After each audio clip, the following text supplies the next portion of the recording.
Welcome to horror वाली दुनिया। नमस्कार दोस्तों, आज मैं लेकर आया हूं एक ऐसी रूह कंपा देने वाली कहानी जो एक छोटे से गांव में घटी। ये कहानी है एक ऐसे शौहर की जिसके अंदर घुस गया था एक खूंखार हैवान का भूत। दोस्तों, अगर आप नए हैं तो चैनल को सब्सक्राइब करना मत भूलिएगा और बेल आइकन जरूर दबाइए। तो चलिए शुरू करते हैं आज की डरावनी कहानी। ये कहानी है रामगढ़ गांव के शिव और सुमन की। शिव एक मेहनती किसान था और सुमन बहुत सुंदर और भोली लड़की थी। दोनों की शादी हुए अभी 6 महीने ही हुए थे। शुरुआत में सब कुछ ठीक था। शिव बहुत प्यार से सुमन का ख्याल रखता था, लेकिन अचानक एक दिन से शिव का व्यवहार बदलने लगा। वो रात भर जागता रहता, अजीब अजीब आवाजें निकालता, कभी कभी तो जानवरों की तरह घुर्राता था। सुमन घबरा गई। शिव, तुम्हें क्या हो गया है? तुम ऐसा क्यों कर रहे हो? लेकिन शिव कुछ नहीं बोलता, बस उसकी आंखें लाल हो जाती और वो दीवार को घूरता रहता। धीरे धीरे हालात और भी खराब होने लगे। शिव रात को उठकर घर के बाहर जाने लगा। कभी खेतों में भागता, कभी पेड़ों पर चढ़ जाता। पूरी रात भटकता रहता और सुबह थका हारा वापस आता। एक रात तो हद हो गई। सुमन सो रही थी, तभी अचानक उसे लगा कि कोई उसका गला दबा रहा है। आंखें खोलीं तो शिव उसके ऊपर झुका हुआ था। उसकी आंखें पूरी तरह सफेद हो चुकी थीं। शिव, शिव, मुझे छोड़ो, तुम्हें क्या हो गया है? सुमन चीखी। तभी अचानक शिव का हाथ ढीला पड़ गया और वो बेहोश होकर गिर पड़ा। सुमन रोते रोते अपने भाई राजू को बुलाने भागी। अगले दिन सुमन अपने भाई राजू के साथ वापस आई। राजू ने शिव को देखा तो हैरान रह गया। शिव का चेहरा पीला पड़ गया था। उसकी आंखों में एक अजीब सी चमक थी। बहन, यह तो कोई भूत प्रेत का चक्कर लग रहा है, राजू ने घबराते हुए कहा। भैया, मुझे बहुत डर लग रहा है। कल रात तो इन्होंने मेरा गला दबाने की कोशिश की थी, सुमन रोते हुए बोली। चिंता मत कर, मैं एक पुराने तांत्रिक को जानता हूं। वो जंगल में रहते हैं, हम आज ही उनके पास चलेंगे। शाम होते होते राजू, सुमन और शिव को बैलगाड़ी पर बैठाकर जंगल की तरफ निकल पड़े। तांत्रिक बाबा का झोपड़ा जंगल के बीचों बीच था। रास्ते में अंधेरा होने लगा। जंगल घना था और चारों तरफ अजीब अजीब आवाजें आ रही थीं। भैया, डर लग रहा है। इतनी रात को जंगल में क्या कोई जानवर तो नहीं आ जाएगा? सुमन कांपते हुए बोली।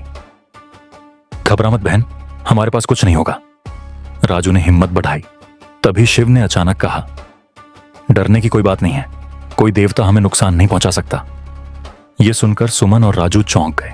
शिव की आवाज में कुछ अलग था, कुछ डरावना। अचानक सामने से 5-6 आदमी आकर उनका रास्ता रोक लिया। सबके हाथों में लाठियां और चाकू थे। रुको, ये कहां जा रहे हो इतनी रात को? एक डकैत गरजा। राजू घबरा गया। भाई साहब, हम तांत्रिक बाबा के पास जा रहे हैं, प्लीज हमें जाने दीजिए। तांत्रिक बाबा? डकैत हंसा। पहले अपना सब कुछ यहीं छोड़ो, पैसे गहने सब कुछ ले लीजिए, सब कुछ, बस हमें जाने दीजिए, राजू ने गिड़गिड़ाते हुए कहा। लेकिन डकैतों के सरदार की नजर सुमन पर पड़ गई। अरे, ये तो बहुत खूबसूरत है, इसे भी हमारे साथ चलना होगा। नहीं, कभी नहीं, राजू चिल्लाया। डकैतों ने राजू को मारना शुरू कर दिया। 2 डकैत सुमन को पकड़ने के लिए बढ़े। शिव, कुछ करो, मुझे बचाओ, सुमन चीखी। लेकिन शिव चुपचाप बैठा रहा, उसकी आंखें बंद। तभी अचानक आसमान में काले बादल छा गए। चांद की रोशनी पूरी तरह गायब हो गई। पूरा जंगल अंधेरे में डूब गया और फिर शिव की आंखें खुली, लेकिन वो आंखें इंसान की नहीं थीं। वो पूरी तरह लाल थीं। उसके मुंह से एक भयानक गुर्राहट निकली। शिव की आवाज बदल गई थी। अब वो किसी जानवर की तरह बोल रहा था। डकैत घबरा गए। यह क्या है? शिव बैलगाड़ी से कूदा और एक डकैत की तरफ लपका। उसने उसे ऐसे उठा लिया जैसे कोई परिंदा हो और फिर दूर फेंक दिया। आ! बाकी डकैत डर से चिल्लाए, लेकिन शिव ने एक एक करके सभी डकैतों को पछाड़ दिया। उसकी ताकत अब इंसान की नहीं रह गई थी। वो किसी हैवान की तरह लड़ रहा था। 5 मिनट में ही सभी डकैत भाग गए या बेहोश पड़े थे। सुमन और राजू डर से कांप रहे थे। शिव अब भी गुर्रा रहा था। शिव, शिव, सुमन हिचकिचाते हुए बोली। तभी शिव की आंखें फिर से सामान्य हुई। वो गिरने लगा तो राजू ने उसे संभाला।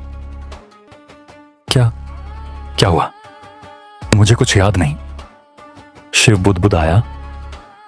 भैया, आपने सभी डकैतों को भगा दिया, लेकिन आप इतने ताकतवर कैसे हो गए? राजू हैरान था। तभी पीछे से एक आवाज आई, क्योंकि इसके अंदर एक हैवान का भूत है। तीनों ने पीछे मुड़कर देखा। वहां खड़े थे तांत्रिक बाबा। बाबा, आप यहां? राजू चौंका। मुझे पता चल गया था कि तुम लोग आ रहे हो, इसीलिए मैं खुद ही आ गया, बाबा ने कहा। बाबा, मेरे शिव को क्या हो गया है? सुमन रोते हुए बोली। तांत्रिक बाबा ने शिव को देखा और गंभीर हो गए। बेटे, तुम पिछले महीने कहीं किसी पुराने कुएं या मंदिर के पास गए थे क्या? शिव ने सोचा। हाँ बाबा, मैं 1 महीने पहले जंगल में शिकार पर गया था। वहां एक पुराना पिंजरा पड़ा था, मैंने उसे छू लिया था। बस वहीं हुआ होगा, बाबा ने कहा। उस पिंजरे में सालों से एक हैवान का भूत बंद था। जब तुमने उसे छुआ, वो तुम्हारे अंदर घुस गया। लेकिन बाबा, ये भूत इतना ताकतवर कैसे है? इसने तो सभी डकैतों को अकेले हरा दिया। राजू ने पूछा। ये कोई साधारण भूत नहीं है, ये एक शापित हैवान की आत्मा है। 100 साल पहले एक तांत्रिक ने इसे पिंजरे में बंद किया था। ये बहुत खतरनाक है। बाबा, क्या इसका कोई इलाज है? सुमन ने रोते हुए पूछा। है, लेकिन बहुत मुश्किल है। मुझे एक विशेष पूजा करनी होगी और शिव को 3 दिन तक एक विशेष पिंजरे में रखना होगा। पिंजरे में? शिव घबरा गया। हाँ बेटे, वरना यह भूत तुम्हें पूरी तरह अपने कब्जे में ले लेगा और फिर तुम हमेशा के लिए हैवान बन जाओगे। शिव ने सुमन को देखा। सुमन की आंखों में आंसू थे। उसने हिम्मत से कहा, ठीक है बाबा, मैं तैयार हूं। तांत्रिक बाबा ने अपने झोपड़े के पीछे एक मजबूत लोहे का पिंजरा बनवाया। उसमें पवित्र मंत्रों की नक्काशी थी। शिव को उस पिंजरे में बंद कर दिया गया। बाबा ने पूजा शुरू की। पहली रात शिव चिल्लाने लगा। उसकी आवाज हैवान की तरह थी।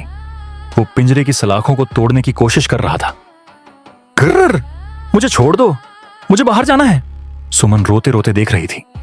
राजू ने उसे संभाला। दूसरी रात और भी भयानक थी।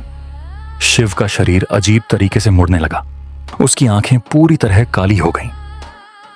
तुम मुझे बाहर नहीं निकाल सकते, यह शरीर अब मेरा है, हैवान की आत्मा चीखी। लेकिन तांत्रिक बाबा लगातार मंत्र पढ़ते रहे।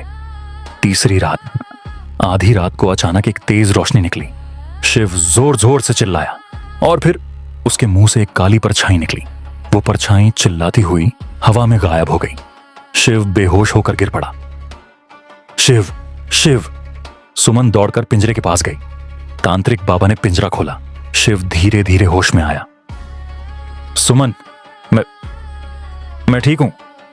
शिव ने कमजोर आवाज में पूछा। हां, तुम बिल्कुल ठीक हो। सुमन ने उसे गले लगा लिया। तांत्रिक बाबा मुस्कुराए। भूत निकल चुका है, अब शिव पूरी तरह सामान्य है। राजू ने राहत की सांस ली। बाबा, आपका बहुत बहुत शुक्रिया। बस एक बात याद रखना, बाबा ने कहा। आगे से किसी भी पुराने परित्यक्त जगह की चीजों को मत छूना। पता नहीं क्या क्या भूत प्रेत वहां बंद हों। शिव, सुमन और राजू ने सिर हिलाया। अगले दिन तीनों अपने गांव वापस लौट आए। शिव अब पूरी तरह ठीक था। उसे अब कुछ भी याद नहीं था जो उसके साथ हुआ था। तो दोस्तों, यह थी पिंजरे में बंद हैवान की कहानी। याद रखिए, कभी भी किसी परित्यक्त जगह की चीजों को मत छूइए। पता नहीं क्या क्या भूत प्रेत वहां बंद हों। अगर यह कहानी पसंद आई हो तो लाइक करें, शेयर करें और कमेंट में बताइए कि आप कौन सी डरावनी कहानी सुनना चाहते हैं। मिलते हैं अगली कहानी में। तब तक के लिए खुद का और अपनों का ख्याल रखिए। धन्यवाद।